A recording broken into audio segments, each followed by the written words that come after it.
Abraham had grown old, his face marked with the years, his beard long and white like desert sand under moonlight. He had seen battles, promises, and miracles. Time had carved wisdom into his bones. Yet, as the days passed quietly, one truth stood clear above all. The Lord had not forgotten him. In every season, God's hand had rested on Abraham, guiding, providing, blessing. His tents were full, his name was great, and his legacy had begun to take root. He was a man deeply blessed in every way that truly mattered. Knowing that his time was drawing near, Abraham called for the most trusted servant in his household, the man who had overseen everything he owned, from livestock to silver, for many faithful years. This was no ordinary request. With a solemn tone, Abraham asked him to come closer. Then, following an ancient custom of oath-taking, he said, "Place your hand under my thigh." It was a sacred act, a symbol of covenant, binding, weighty, and filled with purpose.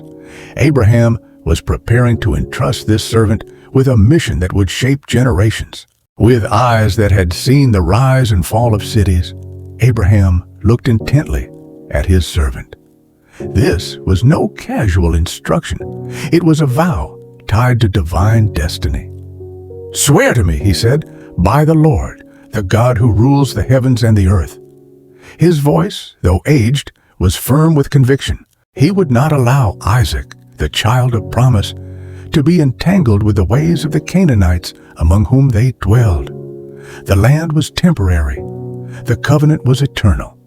And Abraham knew that the lineage of blessing could not be compromised by foreign altars or divided hearts. He would not allow Isaac, the child of promise, to be entangled with the ways of the Canaanites among whom they dwelled. The land was temporary. The covenant was eternal.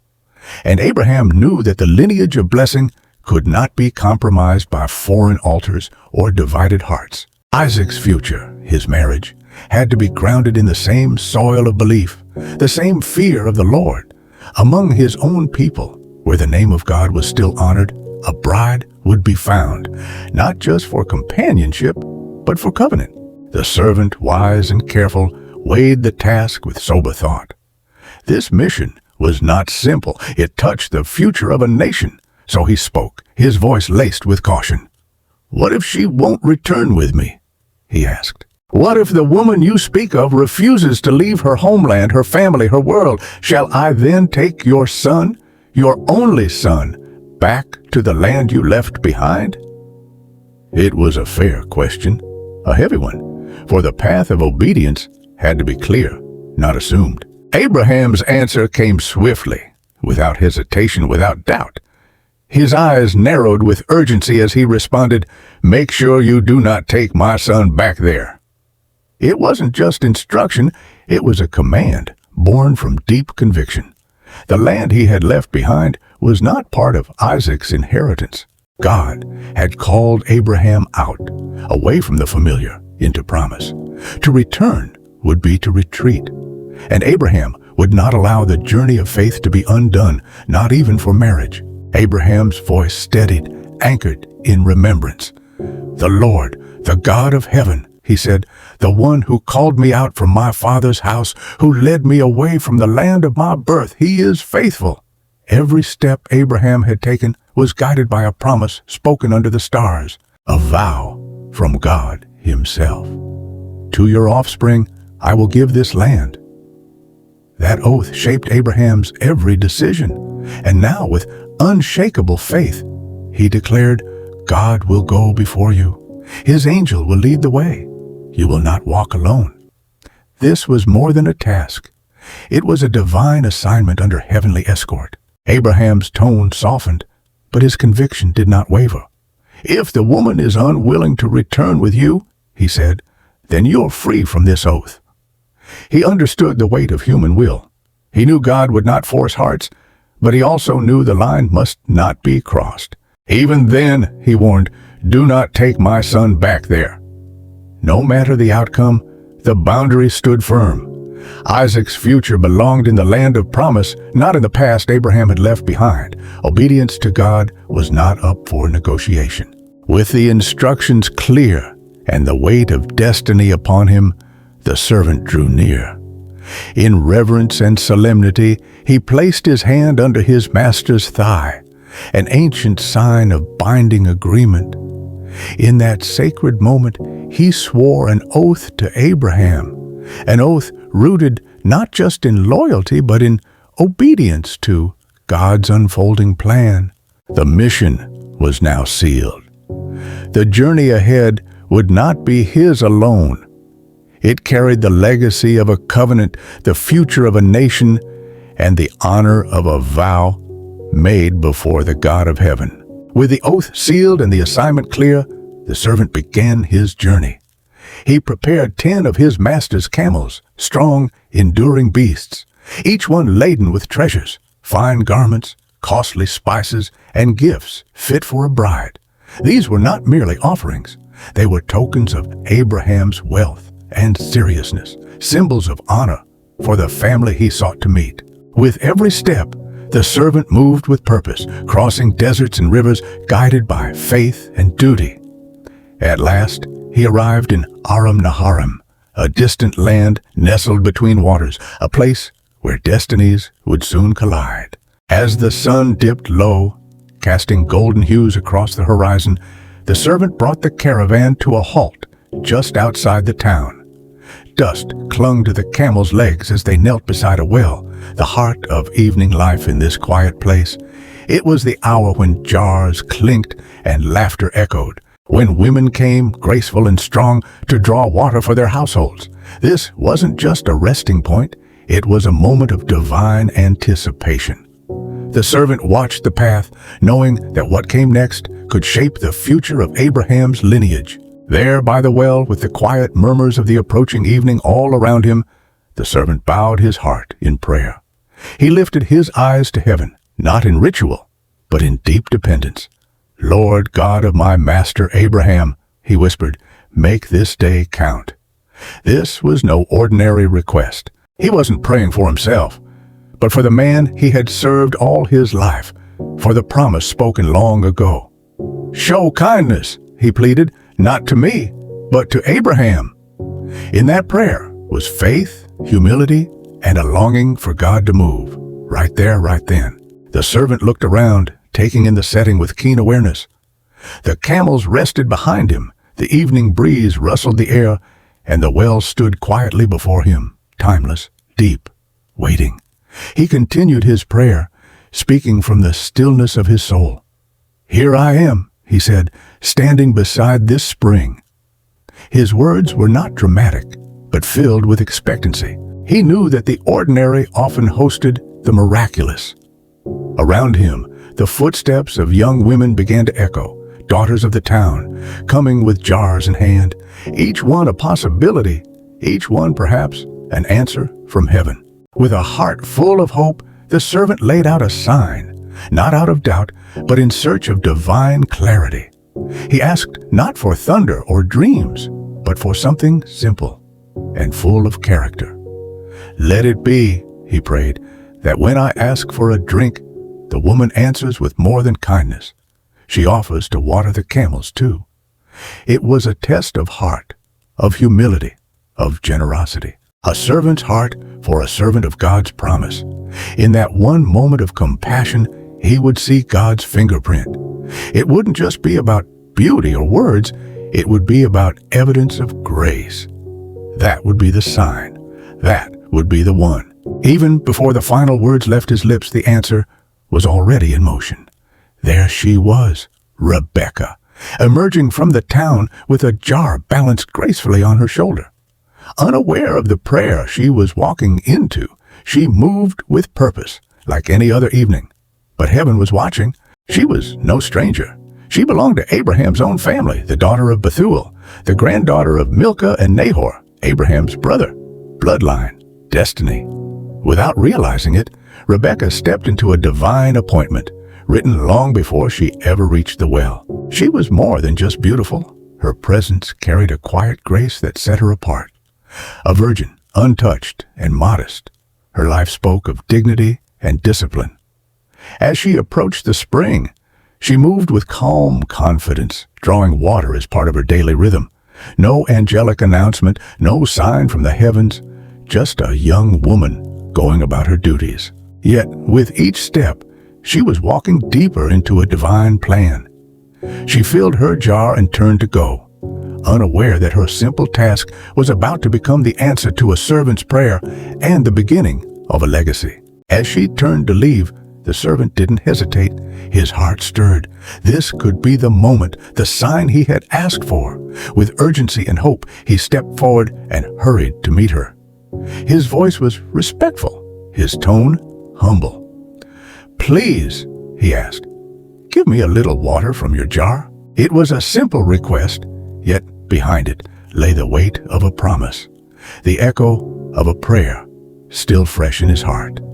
What she did next would reveal whether this meeting was coincidence or covenant. Without hesitation, she responded with warmth and respect. "Drink, my lord," she said, her voice gentle yet sure. In one fluid motion, she lowered the jar into her hands and offered him the water he had requested. There was no pause, no suspicion, just kindness, offered freely. It was a simple act, yet heaven watched closely. The servant drank, but his heart waited, not just for refreshment, but for the rest of the sign. Would she go further? Would she offer more? In her hands was a jar of water, but in her heart, perhaps, was the key to destiny. And then it happened. Without prompting, without persuasion, the words poured from her lips like the water in her jar. "I'll draw water for your camels too, until they've had enough to drink." It was exactly what he had prayed, word for word, heart for heart. She didn't stop at kindness to a stranger.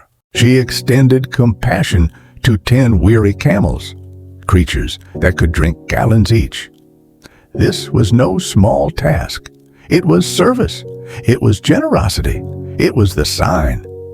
In that moment, the servant's heart knew this was her, the one God had chosen. Without delay, Rebekah moved into action. She poured the water into the trough, then turned and ran again and again, drawing more with each trip. 10 camels stood nearby, each one thirsty from the long journey, and she did not stop until every last one had enough. Her feet moved swiftly, her spirit undeterred. No complaints, no pride, just pure willing service. What she did wasn't glamorous, but it was powerful. In her hands, hospitality became a holy act. In her effort, the servant saw more than kindness. He saw confirmation. This was a woman fit for a promise. The servant stood in silence, his eyes fixed on her every move. He spoke no words, asked no further questions. He simply watched. Every step she took, every jar she filled, every camel that drank, he observed it all with quiet intensity. This was a sacred moment, a test unfolding before his very eyes. He wasn't just looking at a young woman at a well. He was searching for evidence of divine orchestration. Was this the answer? Had the Lord truly prospered his journey? With each act of service, the truth became clearer. Still, he waited, watching, listening, discerning. Once the camels had finally quenched their thirst, the servant knew this was no coincidence. His silent prayer had been answered with unmistakable clarity. Reaching into his belongings, he brought out gifts, precious and purposeful. A gold nose ring shining in the fading light, weighing a Becca. Then 2 bracelets, solid, elegant, heavy with meaning, 10 shekels of gold in total.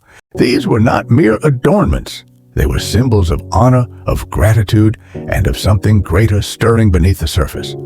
The servant's silence gave way to action.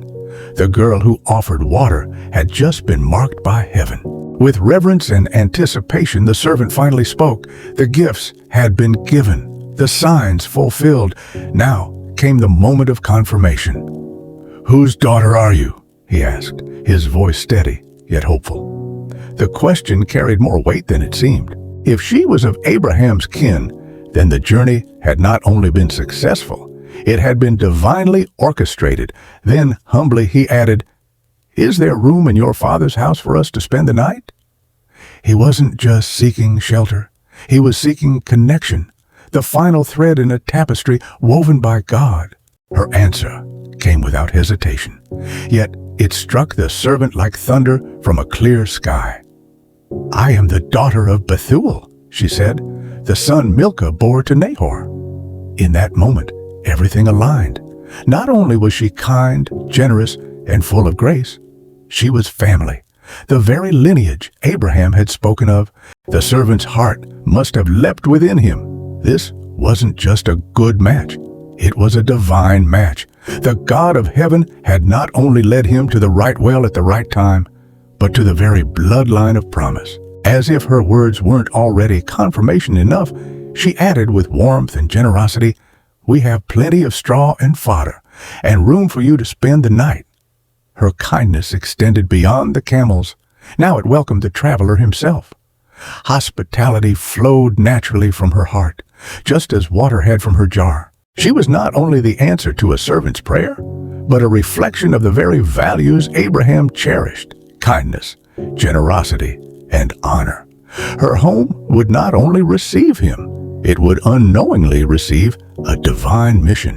At that moment, the servant could no longer hold back. Overwhelmed with awe and gratitude, he bowed low, his face to the ground, his heart lifted to heaven. There, beside the well where his journey began and ended in a single day, he worshipped the Lord. Not quietly, not passively, but with the full weight of a man who had just witnessed the hand of God move with precision and mercy. Every step, every word, every act of kindness had led to this moment, and now the only fitting response was worship. With his head still bowed and his voice trembling with reverence, the servant spoke, "Praise be to the Lord, the God of my master Abraham." It wasn't just a prayer, it was a declaration of faith fulfilled. "He has not abandoned his kindness or his faithfulness," the servant continued, the weight of the moment settling into his bones. What began as a mission wrapped in uncertainty had now unfolded into a divine masterpiece. "The Lord," he said almost in wonder, "has led me step by step straight to the house of my master's own relatives. Not by chance, not by skill, but by the guiding hand of God himself." With her heart racing and her mind spinning, Rebekah turned and ran, her feet barely touching the ground. The golden gifts shimmered on her hands, but it was the words, the encounter, the divine weight of it all that truly stirred her. She didn't wait. She rushed straight to her mother's household, eager to tell them everything. The stranger, the camels, the request, the prayer she never heard, but unknowingly fulfilled. This was no ordinary evening at the well. Something holy had happened, and her family was about to step into the story. Rebekah's words lit a fire in the household, but none reacted as swiftly as her brother Laban.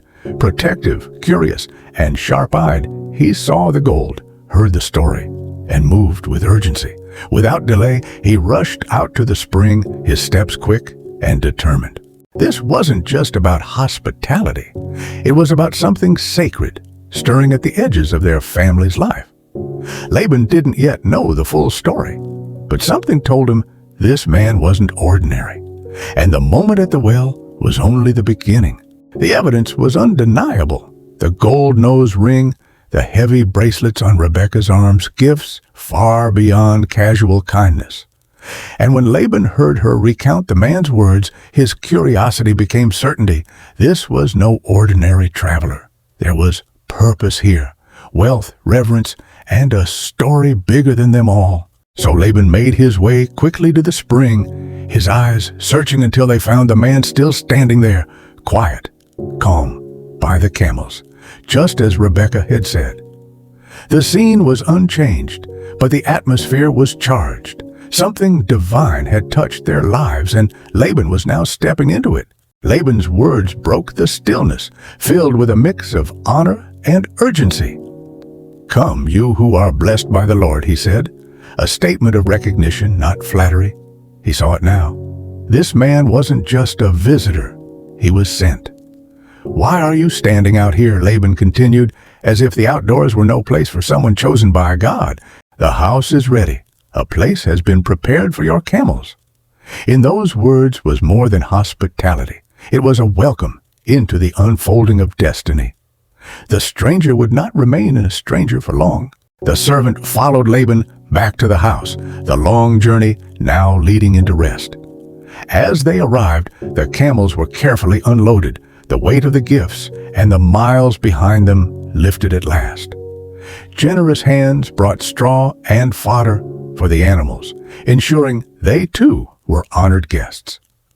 Water was provided not just for the servant, but for the men who traveled with him. Dusty feet were washed, burdens were eased, and the atmosphere shifted from movement to welcome. This was more than comfort. It was preparation. The servant had come with a purpose, and now the house was ready to hear it. A meal was placed before him, rich with the warmth of welcome and tradition. But the servant did not reach for it. His hunger could wait. His mission could not. With solemn resolve, he raised his voice and said, "I will not eat until I have told you what I have to say." This was not the time for comfort or delay. He had not come all this way to indulge, but to deliver a message, one tied to covenant, to lineage, to a promise that stretched from heaven to earth. The table was set, but his heart was focused. The truth had to be spoken first. The servant stood before the household, his voice steady, his words deliberate. "I am Abraham's servant," he began, not boasting of himself but of the one he represented. Then, with reverence, he unfolded the story. "The Lord has blessed my master richly," he said. "He has become great. Flocks and herds, silver and gold, servants, camels and donkeys. His life is a testimony to the faithfulness of God." He continued, "In her old age, his wife Sarah bore him a son, a miracle child, and Abraham has entrusted everything he owns to that son." But with that blessing came a command. The room listened closely as the servant recounted Abraham's instructions. "He made me swear an oath. Do not take a wife for my son from the daughters of the Canaanites. Instead, I was to return here to his family, to find a wife from his own bloodline." He paused, then recalled his own concern. "I asked, 'What if she won't come with me?'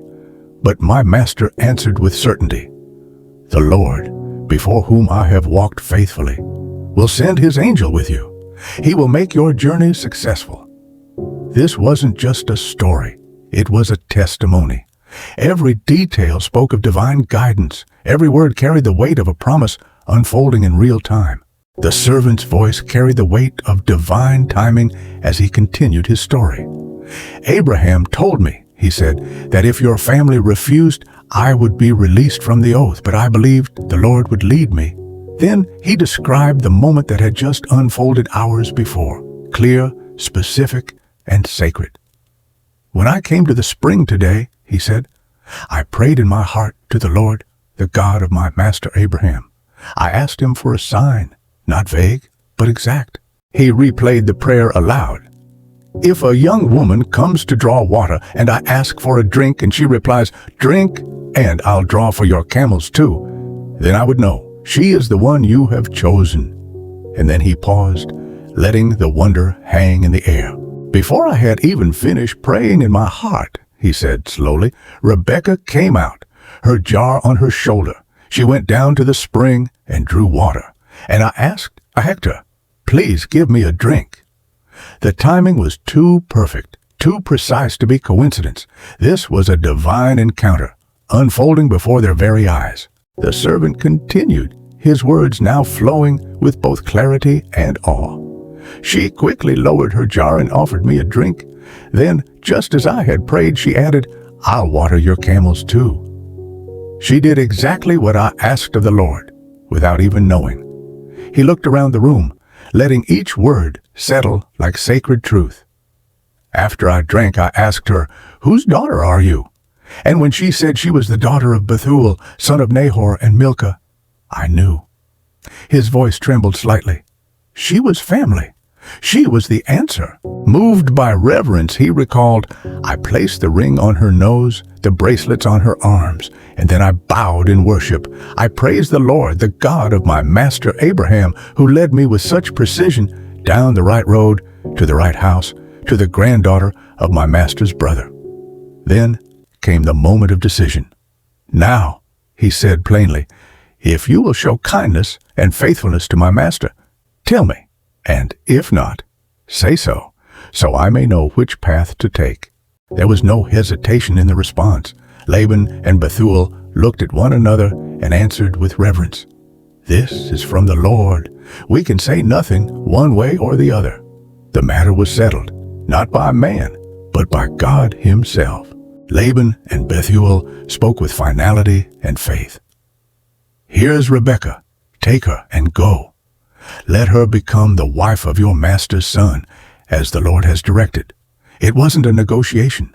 It was surrender to divine will. At their words, the servant fell once more to the ground, bowing low before the Lord who had orchestrated every moment. It was the only fitting response to a mission so clearly guided by the hand of God. Then came the gifts, gold, silver, fine clothing. Rebekah was honored not just as a bride, but as the chosen link in a divine promise. Her brother and mother, too, received treasures, a sign of respect, a gesture of gratitude. That night, the servant and his men finally rested, their hearts full, their mission nearly complete. But at dawn, the servant rose with purpose. Send me on my way to my master, he said. The journey wasn't finished, yet Rebekah's family hesitated. Let her stay with us a little longer, 10 days or so, they pleaded. It was a mother's heart speaking, a brother's reluctance to let go. They knew the Lord had spoken, but the weight of goodbye still lingered. The servant, still steadfast, replied with urgency. Do not detain me, he said. The Lord has granted success to my journey. Please, let me return to my master. His eyes were set on the purpose, not delay. The mission was not just his. It belonged to heaven. So the family, sensing the weight of the moment, turned to the one whose life was about to change. Let's ask the young woman, they said. Rebekah was called. One simple question was placed before her. Will you go with this man? And with no hesitation, no fear in her voice, she answered, I will go. With those words, she stepped into destiny. No one forced her hand. It was a choice, bold and willing. The journey of faith that began with Abraham now continued through her. So they sent Rebekah on her way, her nurse by her side, the servant and his men beside her. And before she departed, they spoke a blessing over her. Our sister, may you grow into thousands upon thousands. May your descendants possess the cities of their enemies. It was more than a farewell. It was a prophecy. Rebekah was not just leaving home. She was stepping into a legacy of nations. Rebekah and her attendants prepared for the unknown with quiet courage. They mounted the camels, hearts full of memories and hope, and set out with the servant toward a land she'd never seen and a man she'd never met, yet chosen by God. The servant led the way, his mission fulfilled, his heart at peace. Far away, in the quiet expanse of the Negev, Isaac had come from Beer Lahai Roa, a place whose name meant the well of the living one who sees me. That evening, he walked alone in a field, deep in thought, perhaps in prayer. The stillness of the moment was pierced as he looked up and saw the silhouette of camels approaching in the fading light. At that same moment, Rebekah looked up too, and her eyes found him. A man alone in the field, walking with a steady pace, her heart stirred. She quickly dismounted and turned to the servant. Who is that man coming to meet us in the field? She asked. The servant, with quiet joy, replied, He is my master. With that, Rebekah took her veil and covered herself, an act of modesty, respect, and anticipation. The moment had come. The journey that began at a well was now leading to a sacred union. The servant, faithful to the very end, stood before Isaac and told him everything, every step, every prayer, every sign, every word. Nothing was left out. It was a story of divine precision, of a mission guided by the unseen hand of God. And Isaac listened, not just with his ears, but with his heart. Then, in a quiet yet sacred moment, Isaac brought Rebekah into the tent of his mother, Sarah. It was more than tradition. It was a symbol of legacy, of love continuing even after loss. There, Isaac took Rebekah as his wife. She became his, chosen by God, led by his hand, welcomed by his heart. And in her presence, in her love, Isaac found something he hadn't known in a while, comfort. After the grief of losing his mother, Rebekah brought warmth, healing, and peace. The chapter closed not with fanfare, but with quiet redemption, a promise kept, a heart restored, a love begun. And so, beneath the quiet skies of Canaan, a story written in heaven unfolded fully on earth. From an old man's prayer to a servant's journey, from a dusty well to a golden promise, from a single act of kindness to a divine appointment. Every step was guided, every heart prepared. Rebekah, the young woman who served without knowing she was seen, became the bride of promise. Isaac, the son of a miracle, received more than a wife. He received a companion, a comforter, a new beginning. In the tent that once held the presence of Sarah, now dwelled a new kind of hope. The God of Abraham, who watches over every detail, had once again proven faithful. And in the soft light of evening, two lives were joined, not by chance, not by culture, but by covenant. And love bloomed in the shadow of grief. A new chapter began, sealed with faith, crowned with love, and carried forward by destiny. This is not just the story of Isaac and Rebekah. It is the story of a God who sees, who leads, who answers, and who never forgets his promises. The journey of faith always finds its way home. If this story moved your heart, if you felt the whisper of purpose in Rebekah's steps, if you saw God's faithfulness through every detail, don't let it end here. Subscribe to Bible Story Cinema for more cinematic, soul-stirring Bible stories brought to life. Comment below. What part of this journey spoke to you the most? Share this story with someone who needs to be reminded that God still guides, still answers, and still writes beautiful love stories. The Bible is not just history. It's His story, and yours too. Let's walk it together. Thanks for watching.